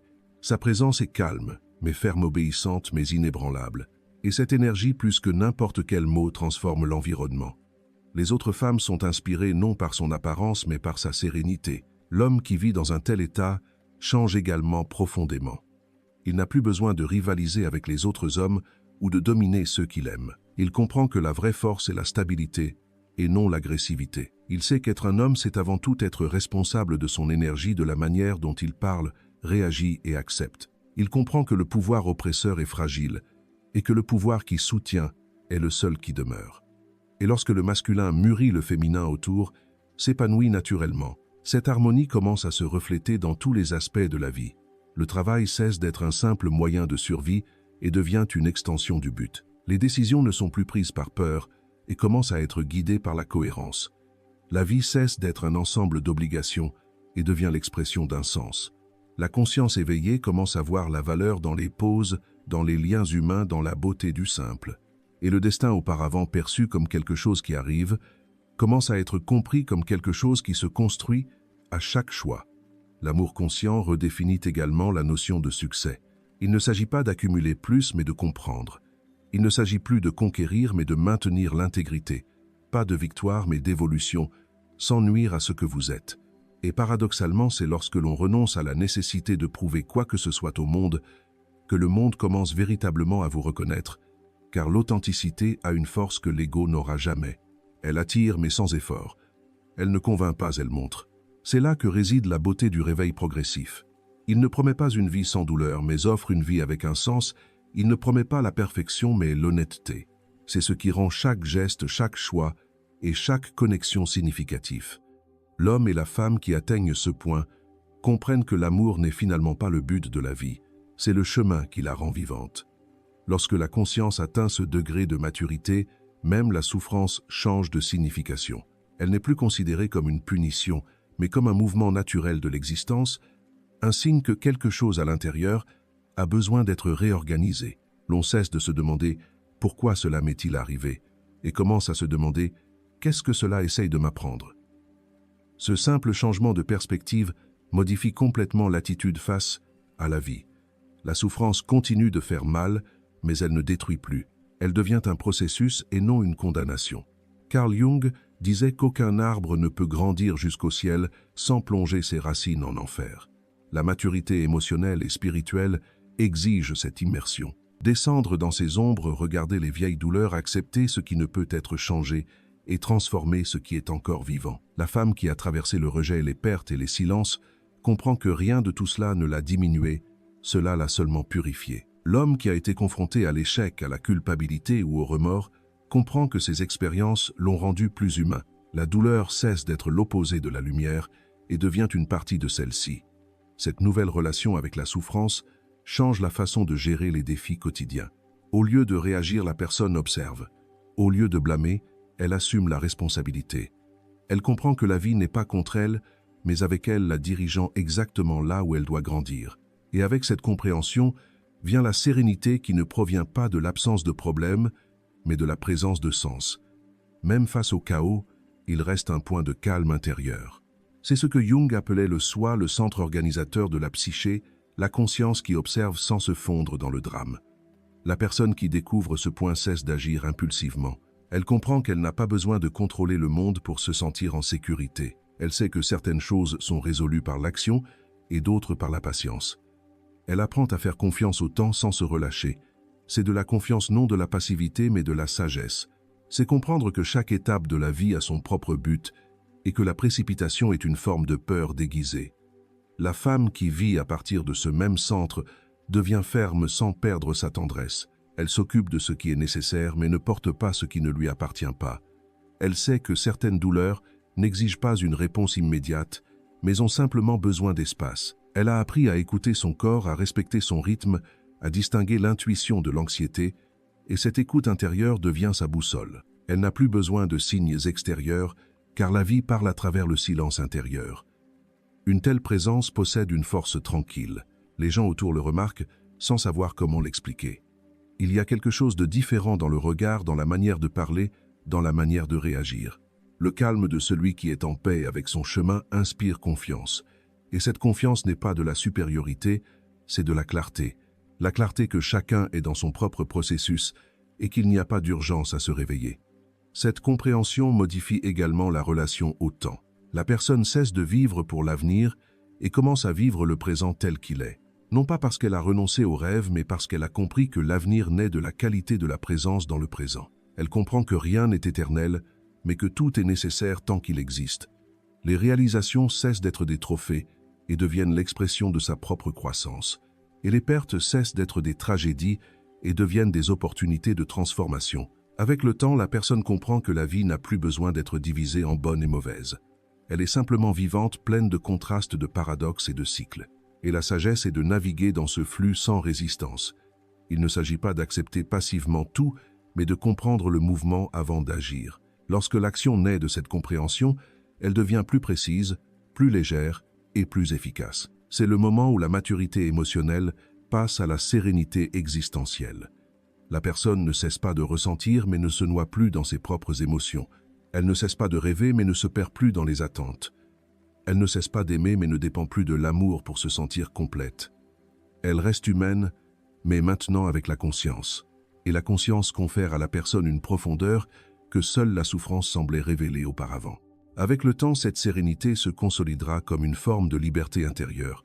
Ce n'est pas la liberté de faire ce que l'on veut, mais de ne pas être esclave de ses propres émotions et impulsions. La personne cesse d'être guidée par la peur, la colère ou le besoin d'approbation et commence à agir consciemment. Elle découvre que la vraie liberté n'est pas l'absence de limites, mais la conscience de ses propres limites et le choix de la manière d'agir dans leur cadre. C'est l'état où la personne comprend qu'elle ne contrôle pas tout, mais est responsable de tout ce qu'elle choisit. Carl Jung disait que la vraie liberté vient lorsque l'on prend conscience de ses déterminations. Cela signifie que tant que nous agissons sous l'influence de schémas inconscients, nous sommes piégés même lorsque nous nous considérons libres. Mais lorsque nous mettons ces schémas en lumière, l'automatisme se dissout. La personne commence à voir les mécanismes qui la faisaient toujours réagir de la même manière. Le besoin de plaire, la peur du rejet, l'impulsion de prouver quelque chose, et ayant vu clair, elle acquiert le pouvoir de choisir. C'est la racine de la vraie transformation, non la négation du passé, mais sa conscience. La femme qui atteint ce niveau de clarté commence à vivre avec plus de légèreté, non pas parce que le monde est devenu léger, mais parce qu'elle a cessé de porter le fardeau de tout. Elle choisit ce qui mérite son énergie et ce qui ne mérite pas de réponse. Elle apprend à discerner ce qui lui appartient et ce qui est une projection des autres. Elle ne se bat plus pour être comprise. Elle comprend que chacun entend à partir de son propre niveau de conscience, et cette acceptation apporte un calme que rien d'extérieur ne peut ébranler. L'homme qui s'éveille à cette même compréhension modifie également sa relation au pouvoir. Il n'a plus besoin de contrôler les situations pour se sentir fort, ni de prouver sa supériorité pour se sentir digne. La force vient maintenant de l'intérieur de l'alignement entre ce que vous pensez, ressentez et faites. Cet alignement crée une intégrité silencieuse qui se reflète dans tout, dans les mots, dans les choix, dans les relations. Et progressivement, le destin cesse de sembler imposé et commence à être perçu comme le résultat naturel d'un chemin conscient. Cette nouvelle perception du destin est l'un des changements les plus profonds. Auparavant, la personne voyait la vie comme une série d'événements aléatoires de succès et d'échecs sans rapport. Maintenant, elle commence à voir les schémas, comprend que les moments de douleur et de joie, de perte et de retrouvailles, tout avait un but formateur. Rien n'a été vain car tout a servi à la rendre plus perspicace. Jung disait que ce que l'on a besoin d'apprendre est toujours révélé par la vie. Et lorsque le regard mûrit, même les périodes d'attente prennent un sens. Cette liberté intérieure modifie également la relation au temps et aux autres. La précipitation cède la place à la présence. La comparaison cède la place à la gratitude. La personne cesse de mesurer sa vie au rythme des autres et commence à respecter son propre cycle. Elle comprend que grandir n'est pas rivaliser mais s'épanouir au bon moment. Et s'épanouir dans ce contexte signifie non pas conquérir plus mais mieux comprendre, car la compréhension est ce qui s'élargit réellement. Lorsque la personne atteint ce point, elle commence à agir non par peur de perdre, mais par plaisir de créer. Le travail cesse d'être un simple effort et devient l'expression de l'âme. L'amour cesse d'être une recherche et devient une expérience partagée. La vie cesse d'être une attente et devient une participation. C'est le passage d'une vie réactive à une vie créative. Et ce qui naît de cet état, c'est le but. Non pas celui qui est défini par des objectifs externes, mais celui qui découle naturellement de l'harmonie avec ce qui est vrai. Le but ainsi n'est pas ce que l'on trouve, mais ce qui se révèle lorsque le bruit intérieur s'apaise. Il se manifeste dans les petits gestes quotidiens, dans les conversations sincères, dans le travail bien fait, dans la manière dont vous êtes présent pour l'autre. C'est l'expression naturelle d'un esprit clair et d'un cœur serein. Et lorsque la vie commence à être guidée par ce type de but, la sensation de lutte disparaît. L'effort existe, mais la résistance est absente, car la personne n'essaie plus d'imposer ce qui n'est pas, mais coopère simplement avec le flux naturel de ce qui est. Cette coopération avec la vie Jung l'appelait la synchronicité lorsque les choses semblent s'aligner de manière significative. Non pas parce que la chance a tourné, mais parce que la personne s'est alignée intérieurement. Les opportunités apparaissent au bon moment, les bonnes personnes se présentent. Les décisions deviennent plus intuitives. Ce n'est pas de la magie, c'est de la cohérence. Lorsque la conscience s'aligne sur ce qui est essentiel, la vie cesse d'être un champ de bataille et devient un miroir de l'état intérieur. Et c'est à ce moment que la liberté et le destin se rencontrent. La personne comprend que le destin n'est pas ce qui l'entrave, mais le chemin qui s'ouvre pas à pas. À mesure qu'elle prend conscience d'elle-même, elle comprend qu'il n'y a pas de finalité prédéterminée. Il y a des possibilités qui s'ouvrent en fonction du niveau de présence avec lequel l'on vit chaque moment. Le destin cesse d'être quelque chose qui arrive et devient quelque chose qui se construit non par la force, mais par la clarté de l'esprit. Lorsque cette liberté intérieure mûrit la relation au monde matériel, se transforme profondément. La personne cesse de chercher la sécurité dans les choses et trouve la stabilité en elle-même. Auparavant, le confort venait de ce que l'on pouvait posséder, l'argent, le statut, la reconnaissance, l'affection. Maintenant, il vient de ce qui est compris. Elle découvre que le véritable équilibre ne dépend pas de ce que vous avez, mais de la façon dont vous gérez ce qui vient et ce qui s'en va.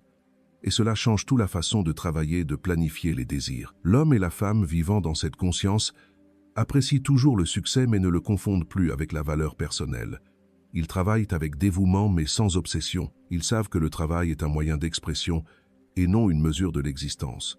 L'argent cesse d'être un symbole de pouvoir et devient un outil de liberté. Et par conséquent, paradoxalement, ils prospèrent plus naturellement. Non pas parce qu'ils courent après le résultat, mais parce que leurs actions sont alignées sur le sens. Jung disait que l'âme alignée sur son but se meut avec moins d'efforts, et ce mouvement sans effort devient perceptible dans la vie de ceux qui vivent consciemment. L'ambition à ce stade change de forme. Auparavant, c'était une fuite, le désir de devenir quelqu'un, de prouver quelque chose, de conquérir ce qui manque. Maintenant, c'est une expansion, le désir d'exprimer ce qui est déjà là, de servir le monde avec ce que vous avez. La différence est subtile, mais cruciale. La personne cesse de courir après les résultats et commence à se mouvoir avec cohérence. La précipitation cède la place à la constance et la peur de perdre cède la place à la confiance dans la création. Cette confiance n'est pas une illusion, c'est le fruit de l'expérience. Celui qui a traversé le chaos intérieur et trouvé le centre sait que tout ce qui est vrai reste et tout ce qui est faux se dissout de lui-même. Par conséquent, l'attachement diminue. La personne vivant dans un tel état peut avoir beaucoup, mais n'est plus définie par ce qu'elle possède. La femme vivant avec une telle clarté peut susciter l'admiration, mais elle n'a plus besoin d'approbation. Tous deux savent que rien d'extérieur ne peut ni ajouter ni enlever ce qu'ils sont déjà. Cette forme de vie apporte une légèreté presque imperceptible, mais constante. La lourdeur des comparaisons disparaît, la nécessité de prouver disparaît, l'anxiété face à l'avenir se dissout, et il ne reste qu'une sensation de flux, la certitude sereine que la vie s'ajuste lorsque la conscience est éveillée. Il ne s'agit pas de croire que tout ira bien, mais de comprendre que même ce qui va mal conduit aussi à la croissance. L'esprit rationnel appelle cela une coïncidence, mais l'âme le reconnaît comme une cohérence. Cette cohérence commence à se refléter dans les relations, les décisions et même les choix matériels. La personne devient plus sélective mais aussi plus simple. Elle commence à privilégier le nécessaire plutôt que le superflu. Elle valorise la qualité des liens et non la quantité. Elle recherche des environnements qui soutiennent la paix et non seulement le plaisir. Elle travaille avec concentration mais aussi dans le respect de son propre rythme. Et le temps autrefois perçu comme quelque chose à conquérir devient un compagnon. Il n'y a plus le sentiment d'être en retard. Il y a la compréhension que tout a son cycle. Cette perception du cycle est l'une des manifestations les plus claires de la conscience éveillée. La personne comprend que la vie n'est pas une ligne droite mais un ensemble de spirales. Chaque thème, chaque émotion, chaque connaissance reviennent à de nouveaux niveaux de profondeur. Rien ne se répète exactement, mais tout résonne d'une manière ou d'une autre. Par conséquent, la patience devient une vertu essentielle. La personne apprend à attendre sans abandonner à agir, sans se tendre à faire confiance, sans se calmer. Elle sait que ce qui lui appartient vraiment n'a pas besoin d'être arraché. Il suffit de le reconnaître quand le moment vient. À ce moment, le matériel et le spirituel cessent d'être des pôles opposés. Ils entament un dialogue. Le travail devient spirituel lorsqu'il est effectué consciemment. L'argent devient une énergie d'échange lorsqu'il est utilisé consciemment. Le repos devient une pratique sacrée lorsqu'il provient de l'équilibre et non de l'épuisement. Et même les moments simples, cuisiner, se promener, prendre soin, acquièrent une signification symbolique. Chaque geste, aussi insignifiant qu'il puisse paraître, commence à porter un sens. C'est la différence entre vivre pour survivre et vivre avec un but. Jung considérait cela comme l'intégration finale entre l'ego et le soi. Le moment où la personne cesse d'être guidée uniquement par ses désirs personnels et commence à agir comme une expression de l'intégrité. L'on ne cherche plus seulement ce qui est bon pour soi, mais ce qui est vrai pour tous. Et ce changement, bien qu'intérieur, a un impact extérieur. L'environnement s'équilibre, les relations s'épurent, les décisions deviennent plus justes. La conscience individuelle commence à influencer subtilement, mais réellement le champ collectif. Et la boucle est bouclée. L'être éveillé revient au monde, non pas comme celui qui s'est retiré de la vie, mais comme celui qui est maintenant capable de la vivre pleinement. Il ne fuit pas le monde matériel et ne l'idolâtre pas. Il l'utilise simplement comme un véhicule pour l'expression de l'esprit. Et c'est peu être la forme la plus mature de spiritualité. Être dans le monde sans en être esclave. Ne pas se perdre dans ce que l'on possède. Aimer sans se dissoudre dans l'autre, servir, sans se disperser, être pleinement, sans avoir besoin de preuves. Lorsque la conscience atteint ce point d'intégration, quelque chose que l'humanité a longtemps pris pour un talent ou un don, émerge la capacité créatrice dans sa forme la plus pure. La personne cesse de créer pour la reconnaissance et commence à créer parce qu'elle ressent le besoin d'exprimer ce qu'elle vit à l'intérieur. L'acte de création, qu'il s'agisse d'art, de travail, de parole ou de geste, devient une forme de prière silencieuse, non une fuite du monde, mais une participation plus consciente à celui-ci. Carl Jung considérait la créativité comme un canal direct entre l'inconscient et le monde matériel, une manière pour l'esprit de se manifester à travers la forme. Lorsque l'on trouve l'équilibre entre la raison et l'intuition, l'action et la contemplation, la créativité coule naturellement. Les idées cessent de provenir de la tension mentale et commencent à émerger du silence, comme si quelque chose de plus profond se déplaçait à travers la personne. Elle ne fait pas, elle permet que cela arrive. Et ce qui naît dans cet état porte l'authenticité, une vibration que les gens reconnaissent sans avoir besoin de la comprendre rationnellement. C'est le genre d'art, de renommée, de travail ou de geste qui touche, non pas parce qu'il impressionne, mais parce qu'il est sincère. L'artiste, le penseur, l'enseignant, le leader. Tout dans cet état devient des canaux d'expression de l'intégrité. Il n'y a pas d'intention d'enseigner, mais il y a le désir de servir.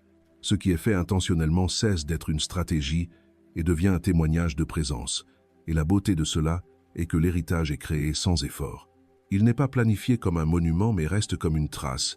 La personne vit simplement avec une telle cohérence que sans s'en rendre compte, elle devient un exemple. Cette cohérence distingue le créateur conscient de l'ordinaire. L'ordinaire produit pour que le monde voie. Le conscient crée pour que le monde ressente. L'ordinaire cherche la pertinence. Le conscient cherche le sens. Et ironiquement, c'est ce qui lui confère sa pertinence. Parce que tout ce qui naît de la vérité reste, et tout ce qui naît de l'ego s'évanouit avec le besoin d'approbation. La contribution de ce type de conscience dépasse les œuvres. Elle se répand à travers la manière dont les gens vivent.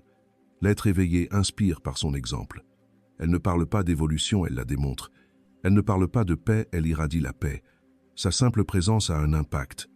Les collègues de travail remarquent la différence dans son attitude. Les amis remarquent une écoute plus profonde. Les proches remarquent un regard plus compatissant. Et cette influence subtile est le début de toutes les vraies transformations collectives. Jung croyait que l'inconscient collectif se réorganise à travers l'expérience individuelle, c'est-à-dire que chaque personne qui prend conscience contribue à l'éveil de l'humanité dans son ensemble. C'est le véritable héritage spirituel, non pas ce qui reste écrit, mais ce qui reste imprimé dans la conscience des autres. Non pas ce qui est transmis par les mots, mais ce qui est transmis par la présence. L'être qui vit ainsi ne se soucie plus d'entrer dans l'histoire. Il comprend que l'histoire est inévitable lorsque la vie est vécue avec vérité. La femme qui vit ainsi ne cherche pas l'inspiration. Elle est l'inspiration parce qu'elle vit honnêtement. Tous deux comprennent que l'héritage ne se mesure pas par le temps ou la gloire, mais par la profondeur avec laquelle vous touchez la vie de quelqu'un. Un geste sincère, un regard compréhensif, une parole dite au bon moment, tout cela porte plus de force que n'importe quel discours pompeux. Et il est intéressant de noter comment cet état change la relation au succès et à l'échec. Le créateur conscient sait que les deux ne sont que des manifestations du même flux. Le succès enseigne la gratitude, l'échec enseigne l'humilité. Ni l'un ni l'autre ne définit qui il est. L'attention cesse d'être focalisée sur le résultat et se déplace vers la présence. Ce qui est important, ce n'est pas ce que vous réalisez, mais ce que vous devenez dans le processus. C'est à ce moment que le travail cesse d'être un moyen de promotion et devient un moyen de connaissance de soi. Lorsque cette conscience prend racine, un véritable sentiment d'appartenance naît. Contribuer n'est plus donner ce qui reste, mais partager ce qui déborde. Ne pas faire le bien par devoir, mais par nature. La personne comprend que la vie se meut par des cycles d'échange. Plus elle offre consciemment, plus elle reçoit de manière ciblée. Et ce flux n'a rien à voir avec une récompense. C'est simplement le reflet de l'harmonie entre donner et recevoir. Tout ce qui est donné avec sincérité revient d'une manière ou d'une autre. Peut être pas en applaudissements, mais en paix. Cette paix est le point final de toutes les recherches humaines, bien que peu la reconnaissent comme telle. Ce n'est pas de l'euphorie ni l'absence de défi. C'est le sentiment d'harmonie, le sentiment que la vie a un sens même lorsque le monde semble incertain. C'est la tranquillité de savoir que vous êtes au bon endroit, vivant ce que vous devez vivre, apprenant ce que vous devez apprendre. Et dans cet état même, le silence devient fécond, parce que le silence de l'esprit éveillé n'est pas le vide, c'est l'espace. L'espace pour que le plus important continue de naître. La paix, lorsqu'elle mûrit, cesse d'être un sentiment passager et devient une forme de conscience. Elle ne dépend plus des circonstances, car elle naît d'une compréhension profonde de tout ce qui existe à sa place dans le tout. Carl Jung disait que l'intégralité de la vie comprend à la fois la lumière et l'ombre, et que la vraie sagesse est d'accepter les deux. C'est ce que l'esprit éveillé apprend, que rien n'a besoin d'être éliminé, seulement intégré. Le bien et le mal, le gain et la perte, la joie et la douleur cessent d'être des ennemis. Ils deviennent des expressions complémentaires du même flux. La paix n'est pas l'absence d'émotions, mais l'équilibre entre elles. Elle survient lorsque l'on cesse de se battre contre ce que l'on ressent et commence à accepter son mouvement intérieur comme faisant partie de la vie. Lorsque la colère apparaît, on l'observe. Lorsque la peur surgit, on la reconnaît. Lorsque l'amour vous envahit, on le lui permet. Rien n'est réprimé, mais rien ne domine. Ce n'est pas de l'indifférence, c'est de la clarté. C'est la clarté de celui qui a déjà compris que la résistance à ce qui est ne fait que prolonger la souffrance. À ce niveau de compréhension, même la mort change de signification. La mort cesse d'être l'ennemi caché et devient le point de passage naturel de l'expérience. Celui qui vit consciemment comprend que la mort n'est qu'un changement de forme, la dissolution du temporaire pour révéler l'éternel. L'esprit craint toujours l'inconnu, mais le cœur le reconnaît. Il y a la sérénité face à la fin, car il n'y a plus d'attachement à l'illusion du contrôle. La vie est finalement perçue comme ce qu'elle a toujours été, un mouvement continu entre la naissance et le retour. Cette perception génère une légèreté presque indescriptible. Le temps perd le poids de l'urgence. La vieillesse cesse d'être une menace et devient une maturité. Le corps, avec ses limitations, devient un enseignant de l'humilité et de la présence. L'amour même, en faisant ses adieux, reste un pont entre les âmes. Rien n'est vraiment perdu, tout est transformé. L'être éclairé ne fuit plus l'impermanence. Il l'accepte, car il comprend que l'impermanence est la preuve vivante que tout est en mouvement. Et le mouvement est synonyme de vie. Cette acceptation totale génère une joie tranquille. Ce n'est pas la joie bruyante des réalisations, mais la satisfaction silencieuse d'être simplement. L'aube, un simple geste, l'arôme du café, le contact du vent, tout acquiert une densité symbolique. L'on commence à vivre avec une sorte de gratitude spontanée, sans avoir besoin de raison. Elle ne remercie pas pour quelque chose de bon qui s'est produit. Elle remercie d'être consciente, d'être en vie. Cette conscience est la prière elle-même. Et lorsque la vie est vécue ainsi, la peur se dissout. Non pas parce qu'elle disparaît, mais parce qu'elle perd sa capacité à paralyser. L'esprit continue d'apporter des doutes, mais le cœur sait déjà que tout est à sa place. Cette certitude ne vient pas de la foi, mais de l'expérience. C'est le fruit de celui qui a traversé le désert de l'inconscience, et a découvert que même là, la vie continuait de prendre soin. La foi cesse ainsi d'être un dogme et devient une constatation. Il y a quelque chose de plus grand qui guide. Et ce quelque chose est également à l'intérieur. À ce moment, la personne redevient simple. Elle ne cherche plus les grandes vérités, car les vérités sont devenues évidentes dans la vie quotidienne. Elle n'a plus besoin de réponse à toutes les énigmes, car elle comprend que le mystère est une partie intégrante de l'existence. La curiosité ne disparaît pas, mais elle perd son anxiété. Le silence qui autrefois provoquait un malaise devient un ami proche. Et c'est dans ce silence que l'âme respire. Jung considérait cet état comme la rencontre finale entre le conscient et l'inconscient. Le moment où l'on prend conscience que l'on a toujours fait partie de quelque chose de plus grand. Elle cesse de se voir comme le centre de l'univers et commence à se percevoir comme un point de conscience à l'intérieur de celui-ci. Et cela change tout. L'arrogance cède la place à la révérence. Le doute cède la place à l'humilité. Le désir de contrôler cède la place au désir de participer. L'être humain comprend qu'il n'est pas là pour vaincre la vie, mais pour la vivre honnêtement et en pleine conscience.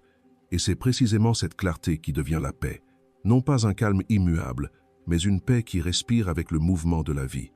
Elle accompagne le rire et les larmes, le commencement, et la fin, l'arrivée et le départ.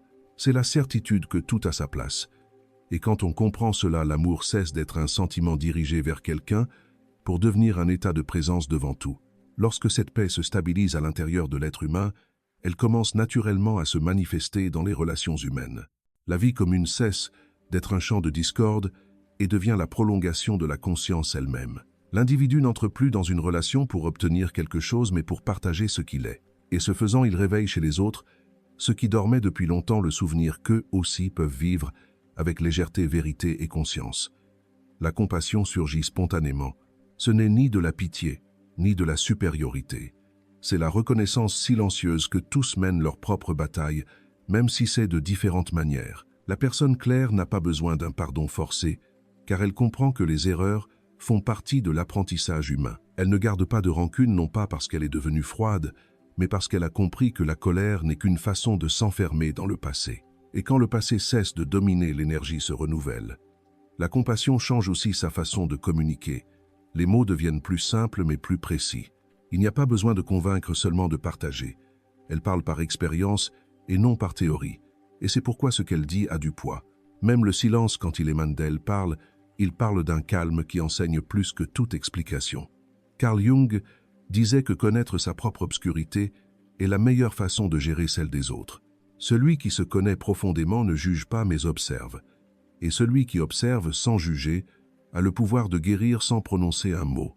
Cette posture transforme l'environnement. Au travail, elle apporte clarté et stabilité. À la maison, elle apporte équilibre et présence. Entre amis, elle apporte vérité et confiance.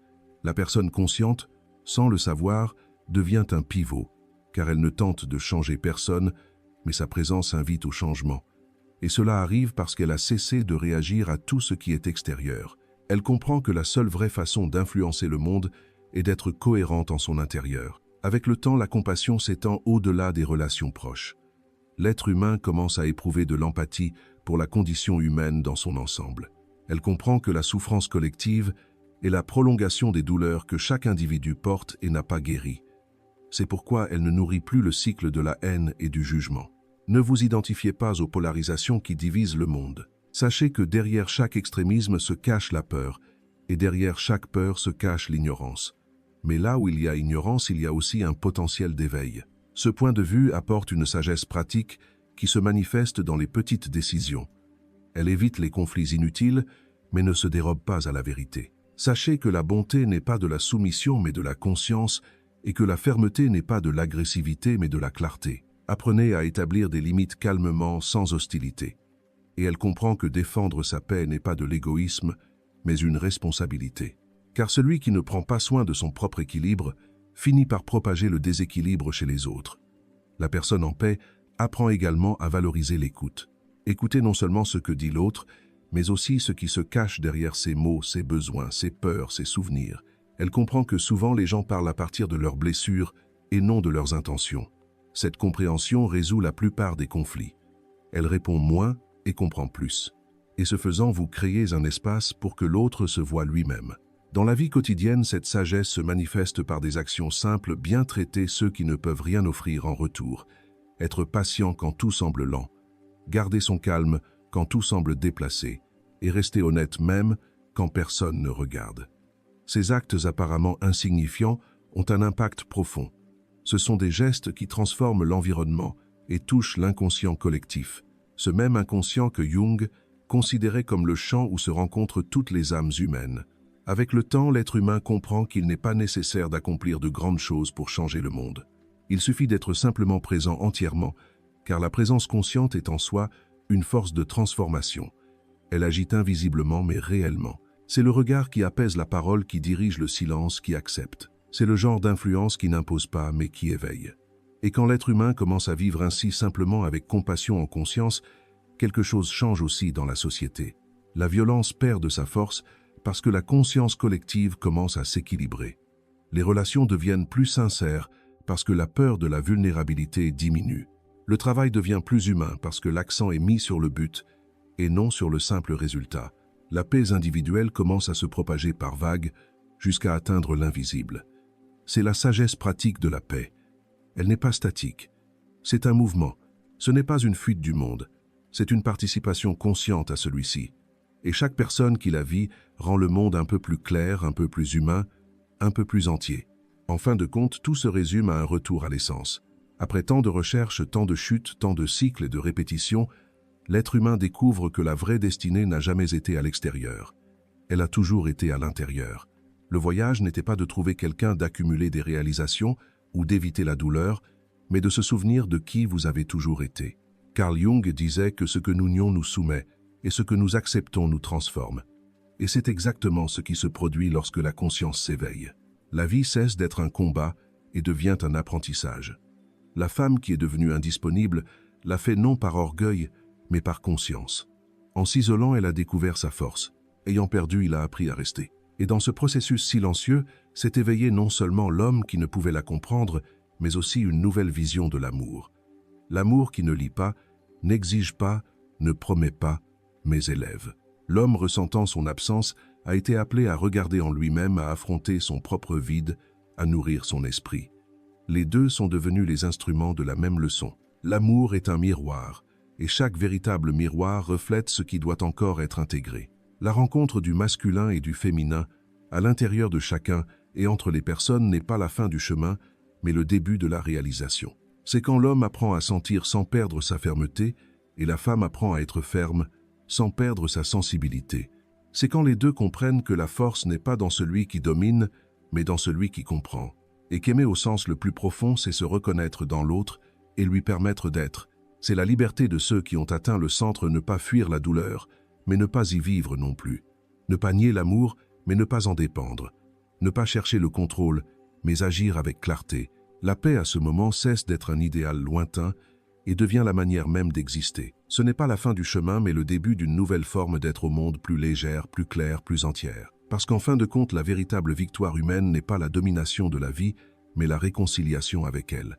Et quand l'être humain se réconcilie avec la vie, il se réconcilie aussi avec Dieu, non pas comme une figure lointaine, mais comme une présence vivante à l'intérieur de lui-même. L'homme et la femme qui atteignent cet état cessent d'être prisonniers du passé et deviennent les créateurs conscients du présent. Et c'est là le vrai sens du chemin spirituel, revivre avec un cœur éveillé, un esprit calme, et l'âme en paix avec le mystère qui englobe tout.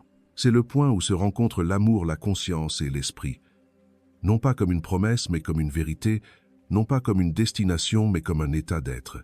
Merci d'être resté avec nous jusqu'à la fin de cette vidéo. Qu'avez-vous ressenti après la leçon d'aujourd'hui? Qu'est-ce qui vous a enthousiasmé et marqué? N'oubliez pas de partager vos impressions dans les commentaires pour nous dire ce que vous en pensez. Et si cette vidéo vous a ouvert une nouvelle perspective sur vous-même ou sur la psychologie humaine, n'hésitez pas à liker et à vous abonner à notre chaîne pour ne pas manquer les prochaines découvertes. Chaque soutien, chaque retour est une motivation pour que notre chaîne continue d'offrir des contenus profonds, vous aidant pas à pas à mieux vous comprendre dans l'esprit de Carl Jung. Bonjour et à bientôt dans la prochaine vidéo.